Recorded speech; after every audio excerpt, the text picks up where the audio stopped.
Hindi hadlang ang kahirapan sa pag-abot ng pangarap.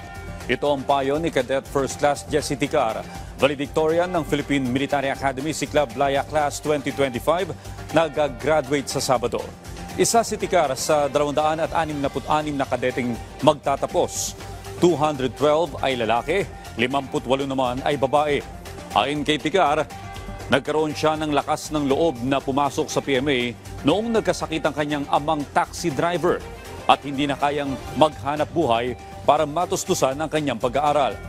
Payo niya sa mga kabataan, huwag isipin ang kahirapan ng buhay dahil hindi ito balakid sa pag-abot ng ninanais sa buhay. As the graduation approaches, ma'am, I feel a mix of pride, gratitude, and excitement.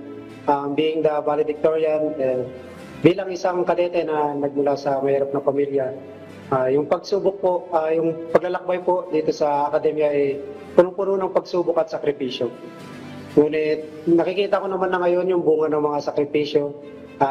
Nakikita ko ito hindi lamang tagumpay ko, kundi bilang isang inspirasyon sa mga kabataan na nangangarap at naniniwala na hindi hadlang ang kahirapan sa pag-abot ng pangarap.